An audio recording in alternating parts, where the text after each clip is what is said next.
Hello. जी, मैं मुनव्वराना बात कर रहा हूँ। कैसे हैं मुनव्वर साहब? जी ठीक है, अल्लाह का शुक्र है। अच्छा, मुनव्वर जी, आपका एक इंटरव्यू देखा था मैंने, जी हिंदुस्तान के साथ हुआ था। जी हम्म। अच्छा, उसमें कुछ बातें आपने बोली हैं ना। बात यह है कि हो सकता है कि उन बातों से कुछ लोगों को संदेह हो कि आप कुछ और कह रहे हो।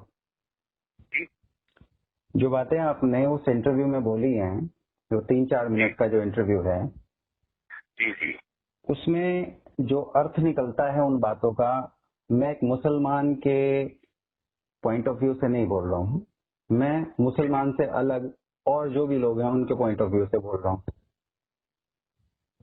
ठीक है, तो आपने जो बातें बोली हैं, मैं उनके ऊपर थोड़ी सी आपकी प्रतिक्रिया चाहता हूँ।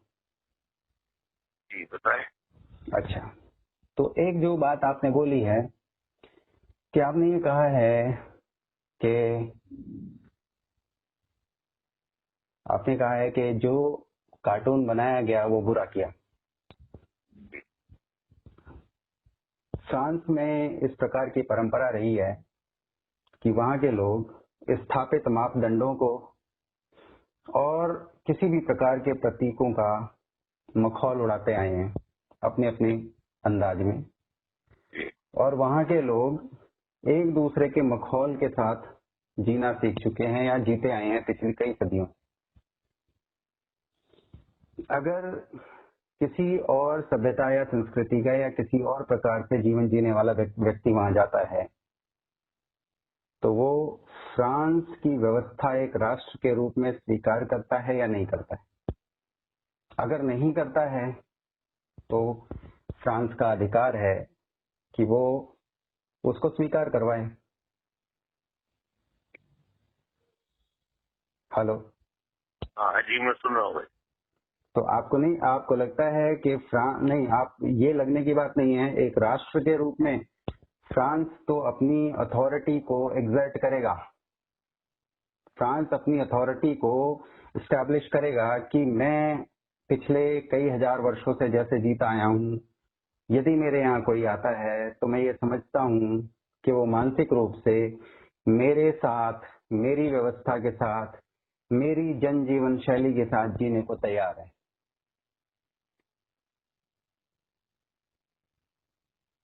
मैं बोलूँ? हाँ जी, हाँ जी। आप ये देखें कि मैंने जो बात कही थी वही बात तो आखिरकार उसको बोलनी पड़ी प्रेसिडेंट ऑफ फ्रांस को। उसने भी वही बात कही जो मैंने कही थी। जो मैंने बात कही थी वही बात तो मेरे कहने के 2 दिन बाद कनाडा के प्राइम मिनिस्टर ने भी कही थी। किसने कही थी? फ्रांस के प्राइम मिनिस्टर प्रेसिडेंट ने भी वही बात कल कही थी और आज 2 दिन पहले कनाडा के प्राइम मिनिस्टर ने कही थी। कार्टून बनाना बुरी बात है, बुरा है। ठीक है। और कार्टून बनाने वाले तो कत्ल कर देना उससे भी बुरा है। दोनों से बचना चाहिए। ठीक है। इसमें सही है कि हमने कौन से खराब है की बात है। चलिए मैं एक ठीक है, ठीक है। दूसरी बात यह है कि परंपराएं तो बदलती रहती है। फ्रांस वालों के बाप दादा 1000 बरस बाद नंगे, 1000 बरस पहले नंगे घूमते रहे होंगे जब इस दुनिया में आए होंगे। तो आज वो नंगे क्यों नहीं घूमते? उस परंपरा को उन्होंने क्यों बदल दिया? क्योंकि उनको ये मालूम हुआ होगा कि दुनिया कपड़े पहनती है, नंगी नहीं रहती है, तो उसको नंगा रहना पड़ता है, उसको नंगा नहीं रहना पड़ता है। तो अपनी परंपराओं के साथ दूसरों के जज्बात से खेलना, खासतौर से धार्मिक मामला के साथ खेलना। अच्छा, फिर अगर फ्रांस जो है वो हजरत दाऊद की तरह का कार्टून क्यों नहीं बनाता? किसका? आप हजरत दाऊद का।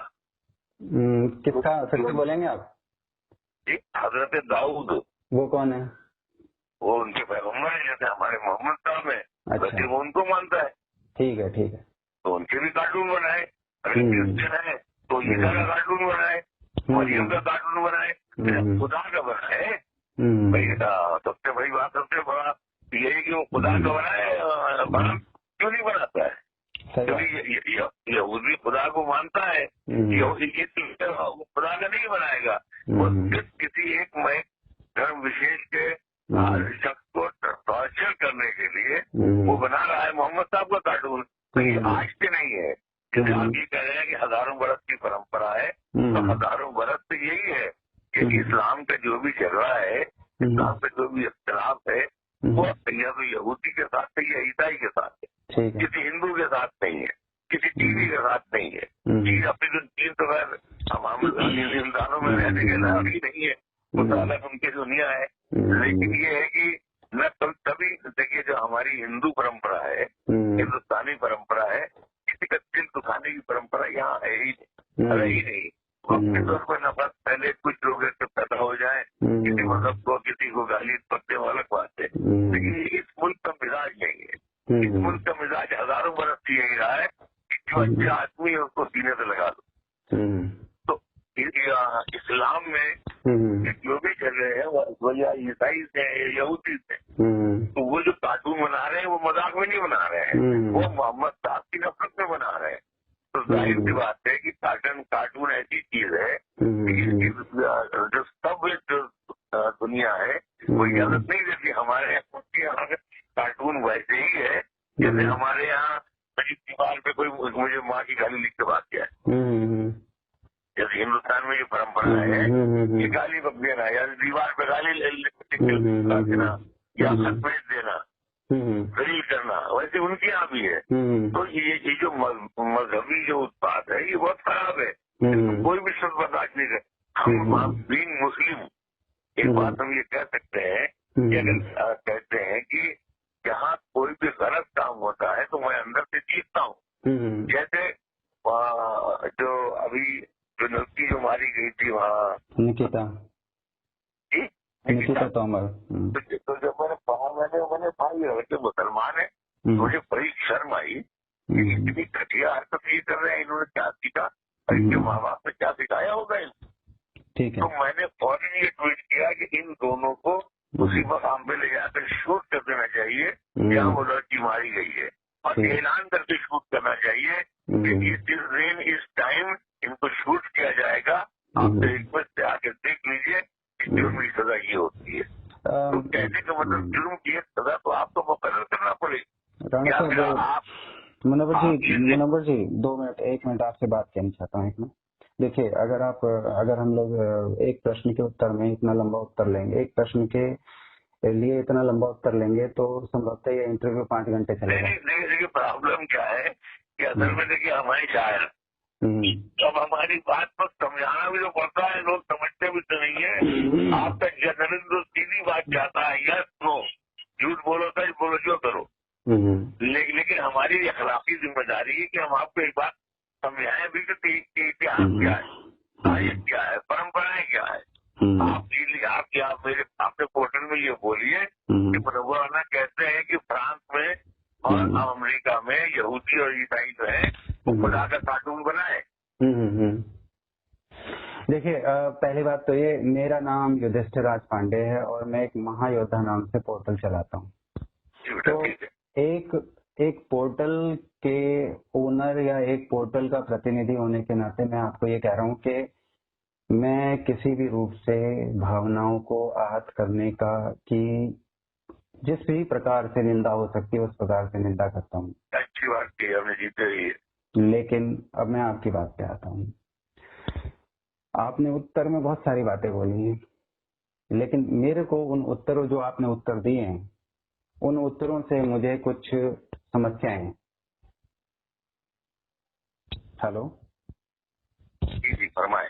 अच्छा, पहली बात तो ये कि जब आप कहते हो धर्म, तो जब भी आप धर्म बोलते हो तो मैं तो सनातन धर्म का पालन करता हूँ, और मैं पालन नहीं करता हूँ, पालन करना तो ये जो शब्द है वो रिलीजन वगैरह मानने वाला हूँ। नहीं, मैं फिर से करेक्ट करता हूँ अपने आप को। रिलीजन एक व्यक्ति की देन है और उसके क्रेडेंशियल्स के बारे में मैं नहीं जानता हूँ, चाहे वो मोहम्मद साहब हों, चाहे वो जीसस क्राइस्ट हों। उनके सामाजिक क्रेडेंशियल्स क्या थे, उनके एजुकेशनल क्रेडेंशियल्स क्या थे, मैं नहीं जानता। लेकिन सनातन धर्म को लाखों ऋषि मुनियों ने, और जो दिव्य स्तर के पढ़े लिखे थे, जिनकी दिव्यता इस प्रकार की थी कि जब भगवान धरती पर आते थे तो वो भी उन्हें नमन करते थे, उनके चरणों में प्रणाम करते थे। आप धर्म की तुलना इस्लाम से या ईसाई धर्म से, ईसाई मजहब से या रिलीजन से अगर आप करते हैं तो मेरे को उसमें मुझे वो गलत लगता है। तो आप मुझे इस पे कुछ बोलना चाहेंगे इस बात पे? मैं तो अव्वल तो आपकी बात समझ नहीं सकता।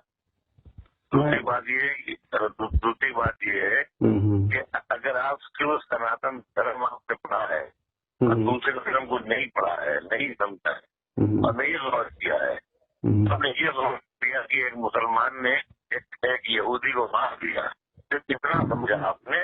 सनातन धर्म अगर इतनी ही ज्यादा देता है कि बस इतने पवित्र समझिए और किताब बंद कर दीजिए, तो मैं आपको इसकी इजाजत नहीं देता हूँ, मशवरा भी नहीं देता हूँ। अच्छा, मैं कुछ और कहना चाह रहा था, आपने कुछ बात का गलत अर्थ निकाला है। मैं ये कह रहा था कि सनातन धर्म को लाखों ऋषि मुनियों ने लाखों वर्षों के उपरांत अवतरित करा है ऋचाओं के रूप में और आदेशों के रूप में, लेकिन वो लाखों ऋषि मुनि पढ़े लिखे थे। उनके पढ़ने लिखने का स्तर इतना ऊंचा था कि भगवान भी आकर उनके चरणों में नमन किया करते थे। अब मेरा कहना यह है कि वो लाखों ऋषि मुनि जो पढ़े लिखे थे, उनकी तुलना एक व्यक्ति विशेष से आप कर सकते हो? मैं केवल इतनी बात कह रहा हूँ।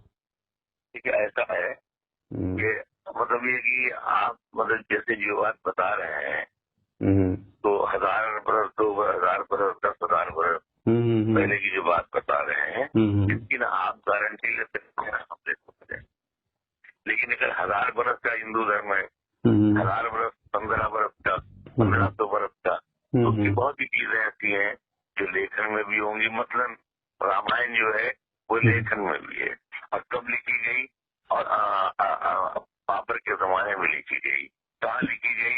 एक मस्जिद में, अयोध्या की एक मस्जिद में बैठ कर लिखी गई, तो उस पर तो बात हो सकती है। नहीं, एक मिनट आप सही राणा साहब, एक मिनट। बात यह है ना कि आप किसी भी बात को, मैं एक बात बोलता हूँ आपको, मैंने बड़े सारे पाकिस्तानी जो आर्मी के लोग हैं, मैं आर्मी तो उन्हें नहीं कहता हूँ, मैं उन्हें आर्म्ड मिलिटेंट्स कहता हूँ। तो वो पाकिस्तानी आर्म्ड मिलिटेंट्स जो हैं वो एक बात जरूर करते हैं, पूछो क्या?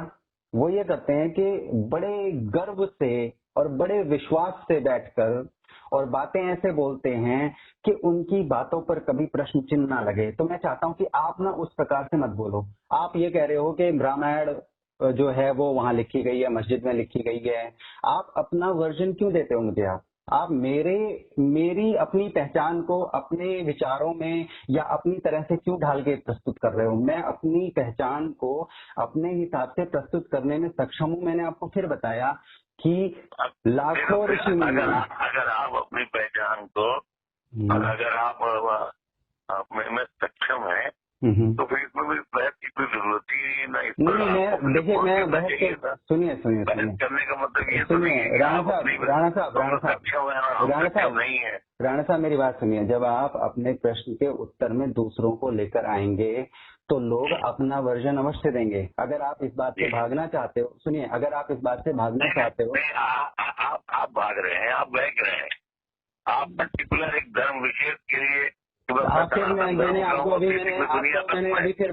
आपको फिर बताया है कि धर्म करोड़ों लाखों ऋषि मुनियों का योगदान है। लाखों की तुलना आप एक से नहीं कर सकते हो। मैं इस बात को छोड़ूंगा, मैं इस बात पे चर्चा नहीं करना चाहता हूँ, ना करने के लिए आया हूँ।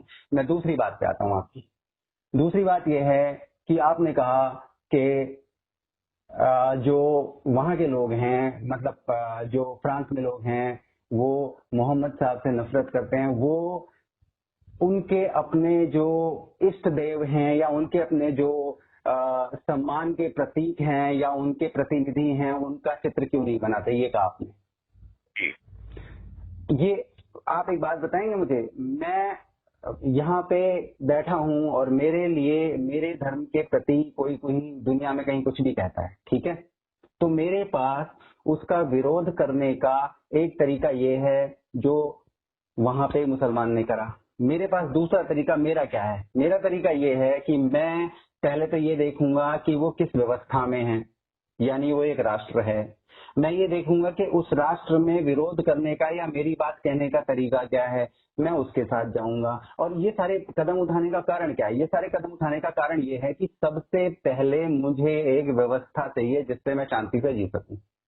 दुनिया में हर जगह इस्लाम को मानने वाले नहीं हैं, तो अगर फ्रांस है या यूरोप है, कहीं भी अगर वो कुछ कहते हैं तो आप उनको नहीं रोक सकते हो ना। अगर आप उनको रोक, सुनिए, अगर आप ठीक है आप बोलिए। इसका मतलब है आप एक महजूब जिंदगी नहीं गुजार रहे हैं। फिर वही बात कर रहे हैं आप। तो वही जो फ्रांस का जो है, फ्रांस के जो पुराने लोग थे उनके बाप दादा नंगे घूमते थे, तो आप उनसे पूछिए कि भाई आप नंगे क्यों नहीं घूमते हैं? अरे दुनिया बदलती रहती है, समाज बदलता रहता है, समाज की वजह से दुनिया के हालात बदलते रहते हैं, आप ये क्यों नहीं गौर करते हैं? अरे भैया आपकी बात में स्वीकार कर लेता हूँ। सुनिए, मुसलमान तैयार कर रहे हैं। मुसलमान चर्चा में पता है क्यों रहता है?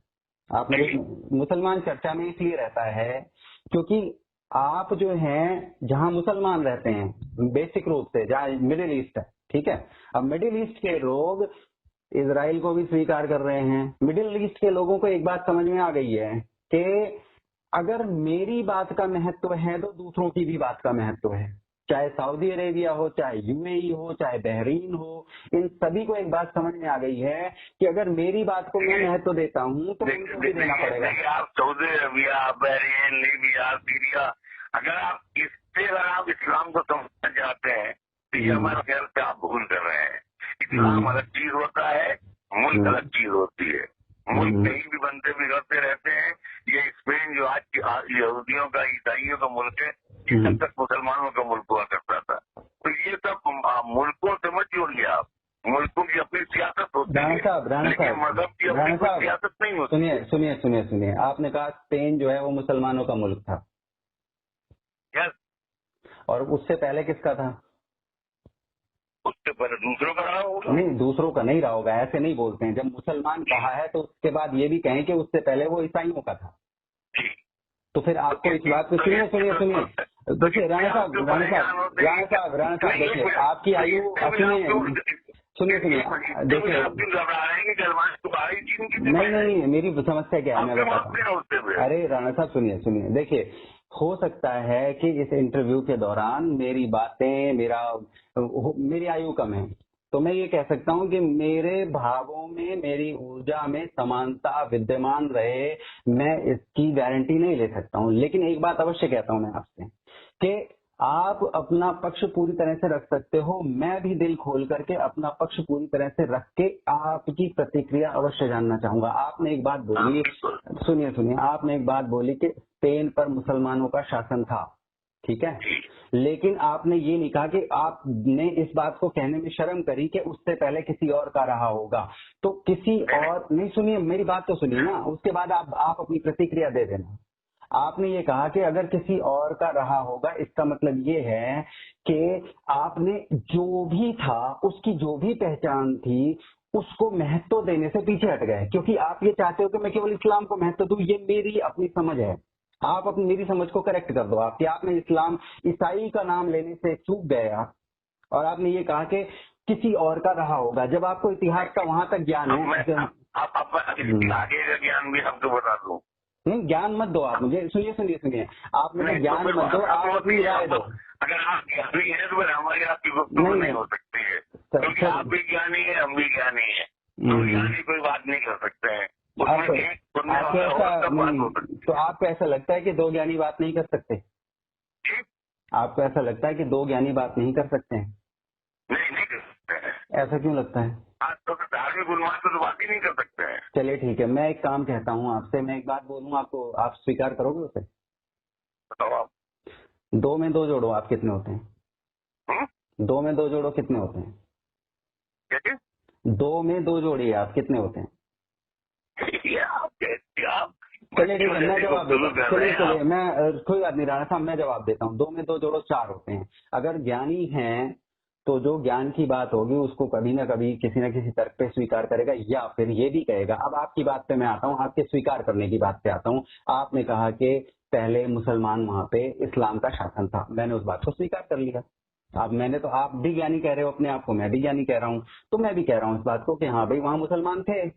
अब आगे चलते हैं। मैंने कहा उससे पहले कौन थे, तो आपने कहा कोई रहा होगा। तो अगर आपने इतिहास का अध्ययन करा है तो जो कोई था, अगर कोई रहा होगा कहकर हमने इस बात को छोटा किया, नहीं छोटा क्यों करा आपने, फैलाते चले जाए तो और बात बढ़ती चली जाएगी। वरना मुझे ये मालूम है कि भारत के किस हिस्से में पहले कौन था और स्पेन के किस हिस्से में पहले कौन था।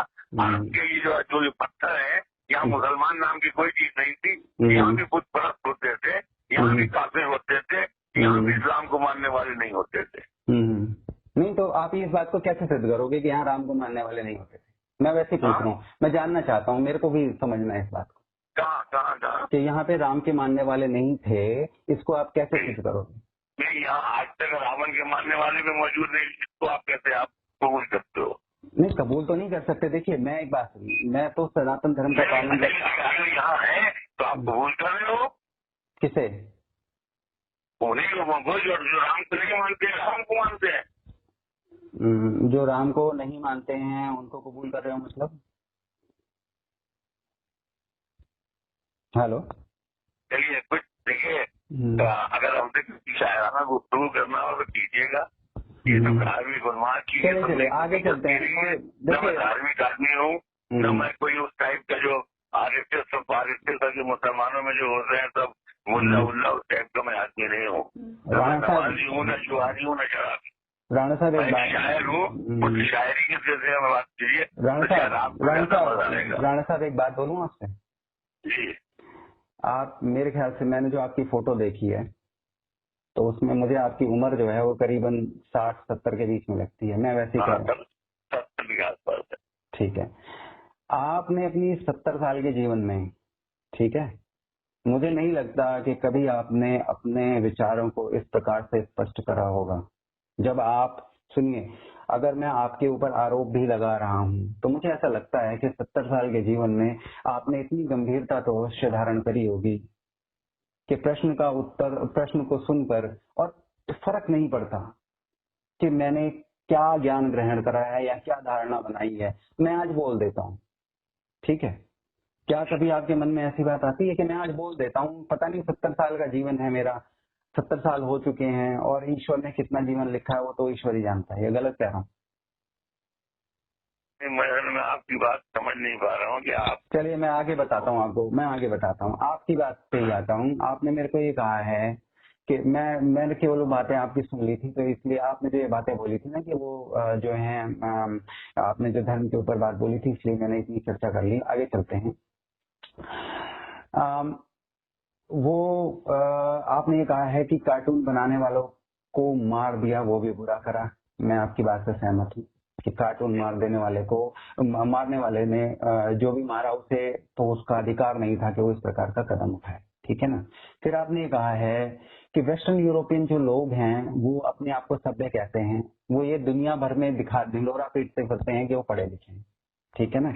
लेकिन मैं आपकी इस बात से भी मैं इस बात से सहमत हूँ आपकी कि ढिंढोरा पीटते हैं, पढ़े लिखे होने का दावा करते हैं, लेकिन पढ़ा लिखा व्यक्ति सही कार्य करे, यह पढ़ाई लिखाई इस बात की गारंटी नहीं देती। जैसे आप अगर उनको गलत कह रहे हो तो मैं एक और बात भी कहता हूँ कि ओसामा बिन लादेन भी पढ़ा लिखा था लेकिन उसने गलत काम करा। लेकिन इस पे मैं ज्यादा आगे नहीं बढ़ूंगा क्योंकि आपका ज्यादा समय नहीं देना चाहता हूँ। आगे चलते हैं। आपने कहा है कि जितने गुनाह वो करते हैं उसका कभी हिसाब नहीं होता। अब मेरे को एक बात का जवाब दें आप कि ईरान में पहले मुसलमान नहीं थे। पूरी दुनिया में मुसलमान नहीं थे जनाब। नहीं कोई बात नहीं। क्यों पड़े हुए? अरे सुनिए, बात तो सुनिए। बात नहीं, आप पूरी दुनिया में मुसलमान नहीं थे। बुत परस्ती पूरी दुनिया में थी। आप बुत परस्ती का क्या मतलब है? नहीं आप एक मिनट, बुत परस्ती का क्या मतलब है? बुत परस्ती का मतलब होता है पत्थर की पूजा। तो पत्थर की पूजा तो मैं भी करता हूँ, आप मेरे मुंह पर बार बार कह जा रहे हो बुत परस्ती। नहीं यही तो मैं भी करता हूँ। नहीं वो तो पत्थर ही है ना। अरे भाई मेरे को बात का जवाब नहीं दे रहे। आपको थोड़ी शर्म आ रही है इस बात को कहते हुए कि मैं भी पूजा करता हूँ, लेकिन आप बार बार बुत परस्ती कह जा रहे हो। देखिए, जब मैं कह रहा हूँ कि पत्थर को पूजने का मतलब यही है कि जो आप कह रहे हैं वो लेकिन हमारी आपकी विचारधारा में फर्क हो सकता है, लेकिन इंसानियत पे फर्क नहीं आएगा ना। अच्छा चलिए, एक बात का जवाब देंगे मुझे आप? जी। दुनिया में आप अगर आप मेरे को कहते हो ना, तो मैं आपको एक बात के लिए 10 दिन बाद भी फोन कर सकता हूँ। किस बात के लिए? जो कहने जा रहा हूँ उस पर विचार करने के लिए। दुनिया में कोई भी शक्ति कभी दिखती नहीं है, समझ रहे हो आप? शक्ति कभी दिखती नहीं है। दुनिया में कोई भी शक्ति, कोई भी प्रभाव, क्या उसका कोई भौतिक स्रोत नहीं होता है? इसको सिद्ध कर सकते हो आप? आप या तो हिंदी हल्की कीजिए या अंग्रेजी में बोल रही है। अच्छा, मेरे कहने का मतलब है कि दुनिया में जो एनर्जी होती है, ऊर्जा होती है, जी, उसका हमेशा कोई ना कोई फिजिकल सोर्स होता है। राइट। तो अगर हर चीज का फिजिकल सोर्स होना आवश्यक है, जो है, जैसे मैं बोल रहा हूँ, तो मेरे शब्द भले ही आपको ना दिख रहे हों। हेलो जी भाई, मनोहर राणा बोल रहा हूँ। हाँ राणा साहब, फोन कट गया था आपका। और माफ कीजिएगा, अगर मैं बैटरी बहुत हमारी तरफ बीमार थी। अच्छा, हाँ वो तो हो सकता है। अच्छा, तो हम लोग जो बात कर रहे थे उसमें मैं आपसे ये कह रहा था कि हम लोग जो बात कर रहे थे फ्रांस के बारे में, जिसमें आपकी एक बात को मैंने पिक करा था, और जिसमें कहा था कि आप ये कह रहे हैं कि जितने वो गुनाह करते हैं उसका कभी हिसाब नहीं होता। और उस पे मैंने ये कहा था कि ईरान में पहले इस्लाम नहीं था। तो आपने ये कहा मेरे से कि आप ईरान की बात क्यों लेकर आ रहे हैं? नहीं, हमने ये नहीं कहा। आजकल में बात पकड़ लेते हैं, ये खराबी है, आप सुनते हैं। अच्छा। मैंने ये कहा था कि ईरान ही नहीं, पूरी दुनिया में कहीं इस्लाम नहीं था। तो ये पूरा इलाका जो है, ईरान हो, अफगानिस्तान हो, तुर्किस्तान हो, मक्का हो, मदीना हो, तो कहीं इस्लाम था ही नहीं ना।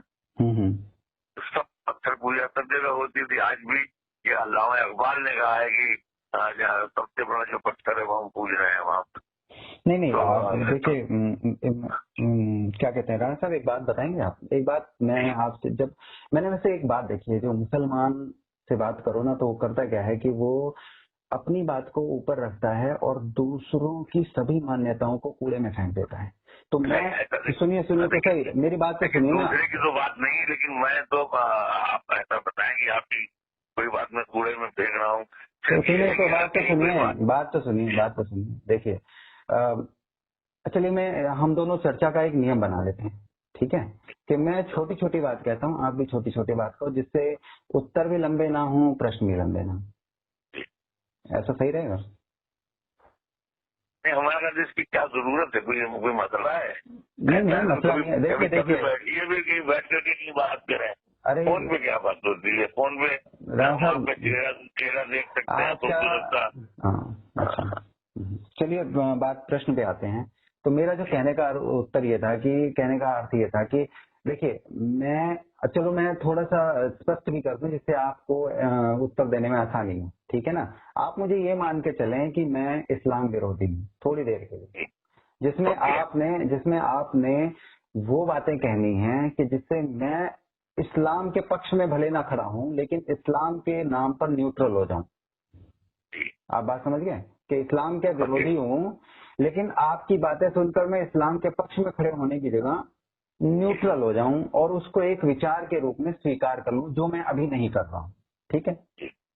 अब मेरा कहना है कि जब ईरान में मुसलमान नहीं थे, ठीक है, तो वहां पे मुझे नहीं पता कितने पारसी थे, लेकिन जब इस्लाम वहां आया तो पारसी भागकर इंडिया आ गए, भारतवर्ष आ गए।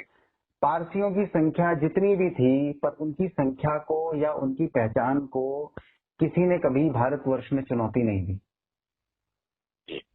इस बात को स्वीकार करते हो आप? एक मिनट, अगर सब बात कर आ गए होते तो आज 1300 नहीं बचे होते हिंदुस्तान में, 13 करोड़ होते। कौन? कुछ पारसी आप कहिए यहाँ आ गए थे।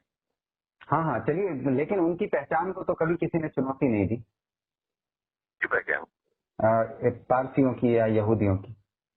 किसने पहचान नहीं दी? सनातन धर्म ने कभी उनकी पहचान को चुनौती तो नहीं दी। कि आप पार्टी पे क्यों जाते हैं? सनातन धर्म ने नहीं मुसलमानों को चुनौती दी। मैं अपना पक्ष ले रहा हूँ, उनको मैं अपना पक्ष रख रहा हूँ। हाँ, मलेच्छ तो कहा है, मैं उस पर भी आ जाऊंगा, लेकिन अब थोड़ा वेट करें ना आप। मैंने कहा ना कि छोटी छोटी बातें करते हैं जिससे उत्तर देने में, प्रश्न करने में आसानी। सही है। तो जब वो यहाँ आए तो उनको किसी भी रूप में, किसी भी प्रकार से, ना उनकी सोच को, ना उनकी पहचान को, ना उनके जीवन की शैली को, किसी को भी ना तो लिखित में चुनौती मिली, ना मौखिक रूप से चुनौती मिली। ठीक है ना।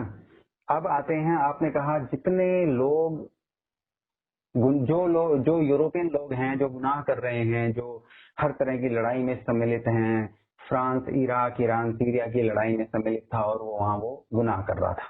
ठीक है। और उनके गुनाह का कोई हिसाब नहीं होता। तो अब जो पारसी वहां से अपनी इज्जत बचा के भागे थे, उसका हिसाब कैसे हो सकता है? ये आप कैसे कर सकते हो? इज्जत बचा के भागे थे? बिना भागे यहाँ आए थे, क्या जरूरत थी उन्हें अपनी मातृभूमि छोड़ने की? दुनिया में जो माइग्रेशन होते हैं वो उसका नाम इज्जत बचा के भागना नहीं होता है। आज 19 लाख हिंदुस्तानी अमेरिका में है, वो इज्जत बचा करके नहीं भागे, अपनी तरक्की के लिए गए। आज जो यहाँ से हिंदुस्तान से पाकिस्तान लोग भाग करके गए तो वो अपनी इज्जत बचा के नहीं भागे, अपनी तरक्की के लिए गए थे।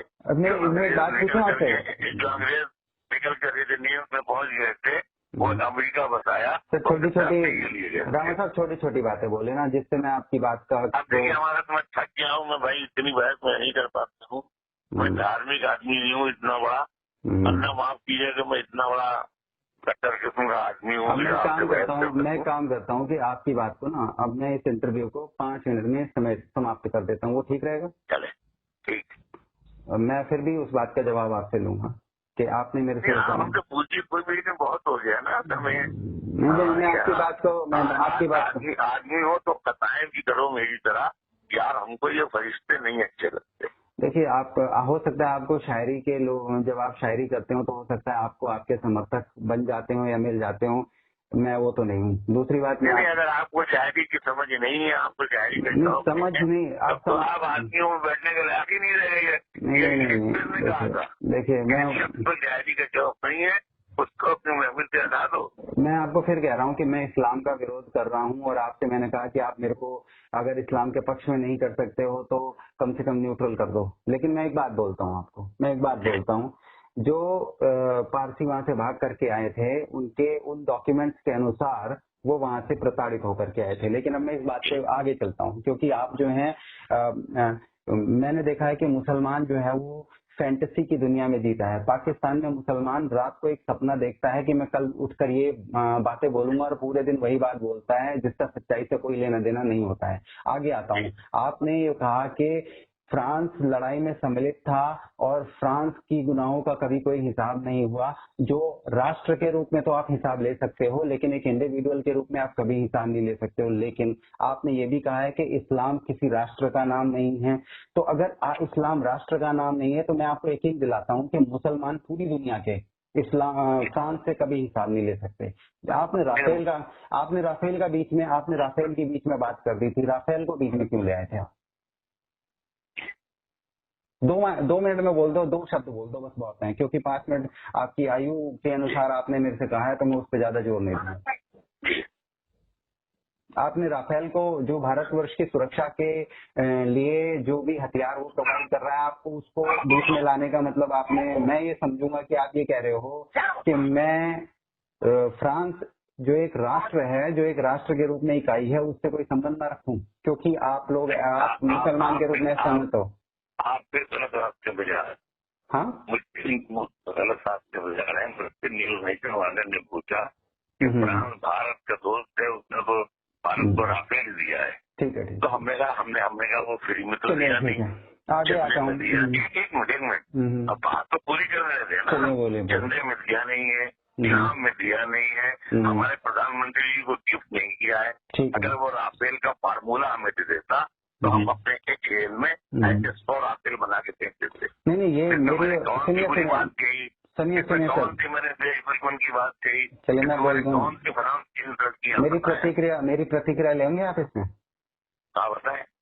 देखिए, वो तो दो सरकारों के बीच का मामला है, मैं और आप उसमें कुछ रोल प्ले नहीं कर सकते, चाहे राय दे भी तो उसका कोई महत्व नहीं है। तो मैंने आपसे ये कहा कि मुझसे दो नेशनल वाले ने जब पूछा तो मैंने ये जवाब दिया। चले ठीक है, आगे चलता क्या लेना देना भाई। ठीक है, मैं आगे चलता हूँ। आपने मेरे को ये कहा कि यदि आपके बाप का कोई कार्टून बनाए, आपकी माँ का कोई कार्टून बनाए तो आप उसे मार देंगे। देखिए, ये जो मैंने एक बात कही, ये एक जैसे आप है ना, आपके प्रधानमंत्री और जाहिर बात है आपके चहेते होंगे, बहुत ज्यादा चहेते होंगे आप, वो देवता समान है। तो जैसे वो कहते हैं ये जुमला था, तो वो जुमलों को 7 साल से चला रहे हैं, तो जुमला कोई लफ्ज ही नहीं है, ये मुहावरा था। ये मैंने मुहावरतन एक बात कही थी। चलिए, तो दूसरा मुहावरतन कही थी किसी शख्स के माँ बाप तक की।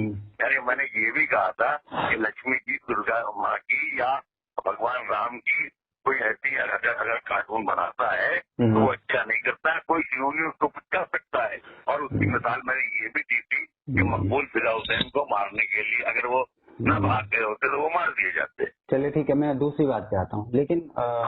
लेकिन जब आपने ये बात बोला कि अगर कोई माँ सीता की या भगवान राम की का कोई कार्टून बनाए, उनके ऊपर कोई आपत्तिजनक ऐसा बनाए जिसे आप देख नहीं सकते हो, तो आप उसे मार देंगे, मतलब आपने उसमें, मैं बताता हूँ उसका मतलब क्या था।